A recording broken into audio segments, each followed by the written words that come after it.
Welcome to the Catholic Sobriety Podcast Minisode. These shorter episodes provide quick tips and information that you can refer back to when you need it most, so you can achieve and maintain your desired level of sobriety.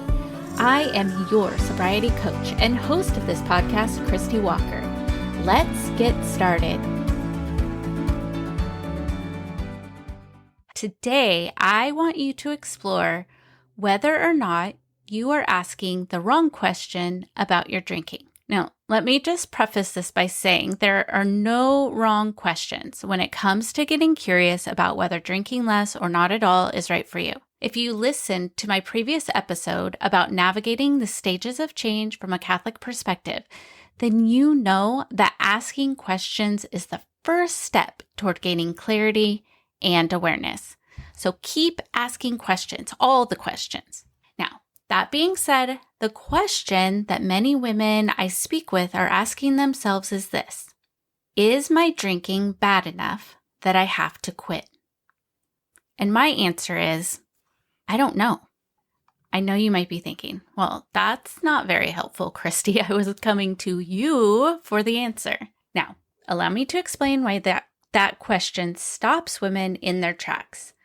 First of all, asking if your drinking is bad enough to quit seems super scary. So I don't even want you to worry about forever, okay? Even AA says 1 day at a time. So let's focus on the day at hand. I know people that have been sober for decades who don't say forever. They just focus on each day. Secondly, this question often leads to comparing our drinking with other people. You might think things like, I definitely don't drink as much as Jane, but I for sure drink more than Stephanie. What does that mean? My Uncle Joe was a raging alcoholic, and I am nowhere near that bad. I don't really love the fact that I have trouble setting boundaries around my drinking, but I'm not hiding it, and it's not affecting my relationships or anything like it does for Lisa. Comparing your drinking habits with another person isn't helpful because your lives are completely different, and you don't see everything or know what's going inside of them. So then the question also becomes, how much is too much? Again, I don't know what's right for you. That's part of the work that I do with my clients. I help them determine what they think is the right amount for them, whatever level of sobriety works for their life and causes no chaos, makes them feel free, and they have peace and clarity and confidence around their decisions. But you can totally do this on your own as well. Now, here's the thing. For me, 1 drink is too much, but that's not true for others. And for some, drinking every single weekend is too much. But for others, it causes no problems or chaos for them at all.